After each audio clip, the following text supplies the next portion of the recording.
ओम बागेश्वराय नमः। बागेश्वर बालाजी की कृपा हम सब पर बनी रहे। आज इस वीडियो में मैं आप लोगों को सत्यनारायण भगवान की कथा सुनाऊंगी। इस कथा के 5 अध्याय हैं। इस कथा को सुनने से मनुष्यों की सभी दुख दूर हो जाते हैं। सत्यनारायण कथा हर महीने की पूर्णिमा को या फिर किसी भी शुभ कार्य या मनोकामना पूरी करने हेतु विधि विधान से की जाती है। माना जाता है कि सत्यनारायण भगवान श्री विष्णु का ही दूसरा रूप है और इस कथा की महिमा को भगवान सत्यनारायण अर्थात श्री विष्णु जी ने अपने मुख से देवर्षि नारद को बताया था। तो चलिए कथा को शुरू करते हैं। बोलिए श्री गणेशाय नमः। श्री सत्यनारायण भगवान की जय। श्री सत्यनारायण व्रत कथा का पहला अध्याय। एक समय की बात है कि नैसिरण्य तीर्थ में सोनकादि 88,000 ऋषियों ने श्री सूत जी से पूछा कि हे प्रभु, इस कलयुग में वेद विद्या रहित मनुष्यों को प्रभु भक्ति किस प्रकार मिल सकती है तथा उनका उद्धार कैसे होगा। हे मुनिश्रेष्ठ, कोई ऐसा तप बताइए जिससे थोड़े समय में ही पुण्य मिले और मनवांछित फल भी मिल जाए। इस प्रकार की कथा सुनने की हम लोग इच्छा रखते हैं। सभी शास्त्रों के ज्ञाता सूत जी बोले, हे वैष्णवों में पूज्य, आप सभी ने प्राणियों के हित की बात पूछी है, इसलिए मैं एक ऐसे श्रेष्ठ व्रत के बारे में आप सभी को बताऊंगा जिसके बारे में नारद जी ने श्री लक्ष्मी नारायण जी से पूछा था और लक्ष्मीपति श्री हरि ने नारद जी से कहा था। अब आप भी इसे सुनिए। एक समय की बात है कि नारद जी दूसरों के हित की इच्छा के लिए अनेकों लोकों में घूमते हुए मृत्यु लोक में जा पहुँचे, जहाँ उन्होंने अनेक योनियों में जन्मे सभी मनुष्यों को अपने कर्मों के अनुसार पीड़ा झेलते हुए देखा। उनका दुख देख नारद जी सोचने लगे कि कोई ऐसा उपाय किया जाए जिससे निश्चित रूप से मानव के दुखों का अंत हो जाए। इसी पर विचार कर नारद जी विष्णु लोक में गए। वहां वह नारायण जी की स्तुति करने लगे और बोले, हे भगवान, आप अत्यंत शक्ति से संपन्न हैं, निर्गुण स्वरूप सृष्टि के कारण भक्तों के दुख को दूर करने वाले हैं। आपको मेरा प्रणाम। नारद जी की स्तुति सुन विष्णु भगवान बोले, मुनिश्रेष्ठ, आपके मन में क्या बात है, उसे निसंकोच कहिए। इस पर नारद मुनि बोले कि मृत्यु लोक में अनेक योनियों में जन्मे मनुष्य अपने कर्मों के द्वारा अनेकों दुख से दुखी हो रहे हैं। हे प्रभु, आप तो ये बताइए कि वो मनुष्य थोड़े समय में ही कैसे अपने दुखों से छुटकारा पा सकते हैं। तब श्री हरि बोले, हे नारद, मनुष्यों की भलाई के लिए तुमने बहुत ही अच्छा प्रश्न किया है। स्वर्गलोक व मृत्युलोक दोनों में ही एक दुर्लभ उत्तम व्रत है जो पुण्य देने वाला है। आज प्रेम बस होकर मैं तुम्हें उस व्रत के बारे में बताता हूँ। श्री सत्यनारायण भगवान का व्रत अच्छी तरह विधान पूर्वक करके मनुष्य तुरंत ही यहाँ सुख भोग कर मरने के बाद मोक्ष को प्राप्त करता है। श्री हरि के वचन सुन नारद जी बोले कि इस व्रत का फल क्या है प्रभु, और इसका विधान क्या है? यह व्रत किसने किया था? इस व्रत को किस दिन किया जाता है? आप सब कुछ विस्तार से बताइए। नारद जी की बात सुनकर श्री हरि बोले, दुख व शोक को दूर करने वाला यह व्रत सभी स्थानों पर विजय दिलाने वाला है। मानव को भक्ति व श्रद्धा के साथ शाम को श्री सत्यनारायण की पूजा धर्म परायण होकर ब्राह्मणों व बंधु बांधवों के साथ करना चाहिए। यथाशक्ति के अनुसार भक्ति भाव से भगवान को भोग लगाएं, आरती गाएं, ब्राह्मणों सहित बंधु बांधवों को भी भोजन कराएं। उसके बाद स्वयं भोजन करें, कीर्तन व भजन के साथ भगवान की भक्ति में लीन हो जाएं। इस तरह से सत्यनारायण भगवान का यह व्रत करने पर मनुष्य की सारी इच्छाएं निश्चित रूप से पूरी होती हैं। इस कलयुग में मोक्ष प्राप्ति के लिए यही एक सरल उपाय है। सत्यनारायण व्रत कथा का प्रथम अध्याय संपूर्ण होता है। बोलिए श्री सत्यनारायण भगवान की जय। दूसरा अध्याय। सूत जी बोले, हे ऋषियों, जिसने पहले इस व्रत को किया था उसका इतिहास कहता हूँ, ध्यान से सुनो। सुंदर काशीपुर नगरी में एक अत्यंत निर्धन ब्राह्मण रहता था। भूख प्यास से परेशान वह धरती पर घूमता रहता था। ब्राह्मणों से प्रेम करने वाले भगवान ने एक दिन ब्राह्मण का वेश धारण कर उसके पास जाकर पूछा कि हे विप्र, नित्य दुखी होकर तुम पृथ्वी पर क्यों घूमते हो? दीन ब्राह्मण बोला, मैं निर्धन ब्राह्मण हूँ, भिक्षा के लिए धरती पे घूमता हूँ। यदि आप इसका कोई उपाय जानते हो तो मुझे बताइए। वृद्ध ब्राह्मण रूपी भगवान ने कहा कि सत्यनारायण भगवान मनोवांछित फल देने वाले हैं, इसलिए तुम उनका पूजन करो। इसे करने से मनुष्य सभी दुखों से मुक्त हो जाता है। वृद्ध ब्राह्मण बनकर आए सत्यनारायण भगवान उस निर्धन ब्राह्मण को व्रत का सारा विधान बताकर अंतर ध्यान हो गए। अगले दिन सुबह उठने के बाद उस ब्राह्मण ने मन में संकल्प लिया कि मैं सत्यनारायण भगवान का व्रत करूंगा। फिर वह अपने नित्य कर्मों से फ्री होकर वह भिक्षा के लिए चल पड़ा। उस दिन उसे भिक्षा में बहुत सा धन प्राप्त हुआ। उसी धन से उसने परिवार के साथ भगवान सत्यनारायण की पूजा की। वह व्रत रखा। इस व्रत के करने के कुछ दिन बाद से ही उसके सभी दुख और कष्ट दूर हो गए और देखते ही देखते वह एक संपन्न और अनेकों संपत्तियों का मालिक बन गया। तब हर महीने की पूर्णिमा के दिन वह ब्राह्मण सत्यनारायण भगवान की पूजा व व्रत करने लगा।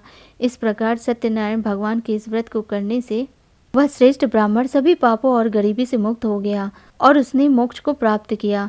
इस प्रकार से सत्यनारायण भगवान के व्रत को जो मनुष्य करेगा वह सभी प्रकार के पापों से छूटकर मोक्ष को प्राप्त होगा। जो मनुष्य इस व्रत को करेगा वह उसके सभी दुख दूर हो जाएंगे।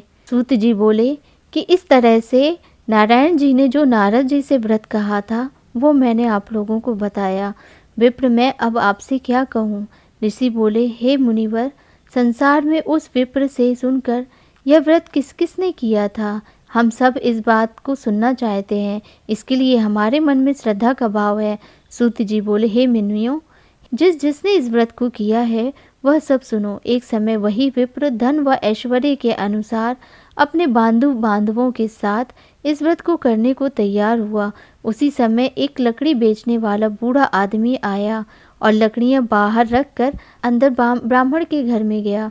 प्यास से दुखी वह लकड़हारा उनको व्रत करते देख विप्र को नमस्कार कर पूछने लगा कि आप ये क्या कर रहे हैं तथा इसी के करने से आपको क्या फल मिलेगा, कृपा करके मुझे भी बताइए। ब्राह्मण ने कहा कि सब मनोकामनाओं को पूरा करने वाला यह सत्यनारायण भगवान का व्रत है। इनकी कृपा से ही मेरे घर में धन धान्य आदि की वृद्धि हुई है। विप्र से सत्यनारायण व्रत के बारे में जानकर लकड़हारा बहुत प्रसन्न हुआ। चरणामृत लेकर वह प्रसाद खाने के बाद वह अपने घर गया। लकड़हारे ने अपने मन में संकल्प किया कि आज लकड़ी बेचने से जो धन मिलेगा उसी से श्री सत्यनारायण भगवान का उत्तम व्रत करूंगा। मन में इस विचार को लेकर लकड़हारा सिर में लकड़ियां रखकर उस नगर में बेचने गया। वहां उसे अपनी लकड़ियों का दाम पहले से 4 गुना अधिक मिला। बूढ़ा प्रसन्नता के साथ पैसे लेकर सत्यनारायण भगवान की मूर्ति व व्रत की अन्य सामग्रियां लेकर अपने घर गया। वहां उसने अपने परिवारजनों को बुलाकर विधि विधान से सत्यनारायण भगवान का पूजन व व्रत किया। इस व्रत के प्रभाव से वह बूढ़ा लकड़हारा धन पुत्र आदि से युक्त होकर संसार मस्त सुख भोग कर अंत में वैकुंठ धाम चला गया। सत्यनारायण व्रत कथा का 2वां अध्याय संपूर्ण। बोलिए श्री सत्यनारायण भगवान की जय। 3रा अध्याय। सूत जी बोले, हे श्रेष्ठ मुनियों, अब आगे की कथा कहता हूँ। पहले समय में उल्कामुख नाम का एक बुद्धिमान राजा था। वह सत्यवक्ता और जितेंद्रिय था। प्रतिदिन देव स्थानों पर जाता और निर्धनों को धन देकर उनके कष्ट दूर करता था। उसकी पत्नी कमल के समान मुख वाली तथा सती साध्वी थी। भद्रशिला नदी के तट पर उन दोनों ने श्री सत्यनारायण भगवान का व्रत किया। उसी समय साधु नाम का एक वैश्य आया। उसके पास व्यापार करने के लिए बहुत सा धन था। राजा को व्रत करते देखकर वह विनय के साथ पूछने लगा, हे राजन, भक्ति भाव से पूर्ण होकर आप क्या कर रहे हैं? मैं सुनने की इच्छा रखता हूँ, तो आप कृपा करके मुझे बताएं। राजा बोला, मैं अपने बंधु बांधवों के साथ पुत्रादि की प्राप्ति के लिए श्री सत्यनारायण भगवान का व्रत व पूजन कर रहा हूँ। राजा के वचन सुन साधु आदर से बोला, हे राजन, मुझे इस व्रत का सारा विधान कहिए। मैं भी इस व्रत को करना चाहता हूँ। मेरी भी संतान नहीं है और इस व्रत को करने से निश्चित रूप से मुझे संतान की प्राप्ति होगी। राजा से व्रत का सारा विधान सुन व्यापार से निवृत्त हो वह अपने घर गया। साधु ने अपनी पत्नी को संतान देने वाले इस व्रत का वर्णन कह सुनाया और कहा कि जब मेरी संतान होगी तब मैं इस व्रत को जरूर करूँगा। साधु ने इस तरह के वचन अपनी पत्नी लीलावती से कहे। एक दिन लीलावती पति के साथ आनंदित हो सांसारिक धर्म में प्रवृत्त होकर सत्यनारायण भगवान की कृपा से गर्भवती हो गई। 9वें महीने में उसके गर्भ से एक सुंदर कन्या ने जन्म लिया। माता पिता ने अपनी कन्या का नाम कलावती रखा। एक दिन कलावती की माँ ने अपने पति को याद दिलाया कि आपने सत्यनारायण भगवान के जिस व्रत को करने का संकल्प किया था उसे करने का समय आ गया है। आप इस व्रत को करिए। साधु बोला कि हे प्रिय, इस व्रत को मैं उसकी विवाह पर करूँगा। इस प्रकार अपनी पत्नी को आश्वासन देकर वह नगर को चला गया। साधु ने अपनी कन्या के लिए योग्य वर ढूंढना शुरू कर दिया। योग्य लड़के को देख साधु ने बंधु बांधवों को बुलाकर अपनी पुत्री का विवाह कर दिया। लेकिन दुर्भाग्य की बात यह है कि साधु ने अभी भी श्री सत्यनारायण भगवान का व्रत नहीं किया। इसलिए श्री सत्यनारायण भगवान नाराज हो गए। एक दिन साधु बनिया जमाई को लेकर समुद्र के पास स्थित नगर में गया। वहां जाकर दामाद और ससुर दोनों मिलकर चंद्रकेतु राजा के नगर में व्यापार करने लगे। एक दिन भगवान सत्यनारायण की माया से एक चोर राजा का धन चुरा कर भाग रहा था। उसने राजा के सिपाहियों को अपना पीछा करता देख चुराया हुआ धन वहां रख दिया जहां पर साधु अपने जमाई के साथ ठहरा हुआ था। राजा के सिपाहियों ने साधु वैश्य के पास राजा का धन पड़ा देखा तो उन्हें लगा कि इन्हीं लोगों ने धन चुराया है। इसलिए उन्होंने ससुर और जमाई को बंदी बनाकर राजा के सामने ले गए।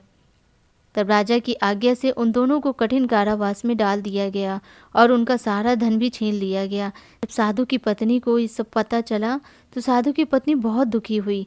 घर में जो धन रखा था उसे चोर चुरा ले गया। शारीरिक तथा मानसिक पीड़ा व भूख प्यास से अति दुखी होकर अन्य की चिंता में कलावती एक ब्राह्मण के घर गई।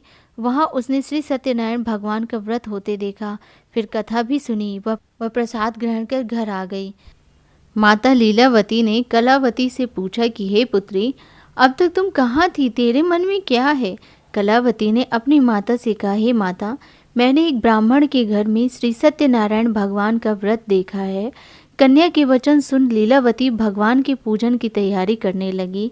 लीलावती ने परिवार व बंधुओं सहित सत्यनारायण भगवान का पूजन किया और उसने वर मांगा कि मेरे पति तथा जमाई शीघ्र घर आ जाएं। साथ ही यह प्रार्थना की कि हम सबका अपराध क्षमा करें। श्री सत्यनारायण भगवान इस व्रत से संतुष्ट हो गए और राजा चंद्रकेतु को सपने में दर्शन देकर कहा कि हे राजन, तुम उन दोनों वैश्यों को छोड़ दो और तुमने उनका जो धन लिया है उसे वापस कर दो। अगर ऐसा नहीं किया मैं तुम्हारा धन, राज्य व संतान सभी को नष्ट कर दूंगा। राजा को यह सब कहकर वह अंतर्ध्यान हो गए। प्रातःकाल सभा में राजा ने अपना सपना सुनाया। फिर बोले कि उन दोनों को कैद से मुक्त कर सभा में लाओ। दोनों ने आते ही राजा को प्रणाम किया। राजा बोला, महानुभावों, भाग्यवश ऐसा कठिन दुख तुम्हें प्राप्त हुआ है, लेकिन अब तुम्हें कोई भय नहीं है। ऐसा कह राजा ने उन दोनों को नए वस्त्राभूषण भी प्रदान किए और जितना धन उनका लिया था उससे दुगना धन वापस कर दिया। दोनों वैश्य अपने घर को चल दिए। सत्यनारायण भगवान व्रत कथा का तृतीय अध्याय संपूर्ण। बोलिए श्री सत्यनारायण भगवान की जय। चतुर्थ अध्याय। सूत जी बोले, वैश्य ने मंगलाचार कर अपनी यात्रा आरंभ की और अपने नगर की ओर चल दिए। उनकी थोड़ी ही दूर जाने पर एक दंडी वेशधारी श्री सत्यनारायण जी ने उनसे पूछा, हे साधु, तेरी नाव में क्या है? तब हंसता हुआ साधु बोला, हे दंडी, आप क्यों पूछते हो? क्या धन लेने की इच्छा है? मेरी नाव में तो बेल व पत्ते भरे हुए हैं। वैश्य के कठोर वचन सुन भगवान बोले, तुम्हारा वचन सत्य हो। ऐसे वचन कहकर दंडी वहां से चले गए। कुछ दूर जाकर समुद्र के किनारे बैठ गए। दंडी के जाने के बाद साधु वैश्य ने नित्य क्रिया के पश्चात नाव को ऊंची उठते हुए देखकर अचंभा माना और नाव में बेल पत्ते आदि देख वह मूर्छित हो जमीन पर गिर पड़ा। वापस होश आने पर वह अत्यंत शोक में डूब गया।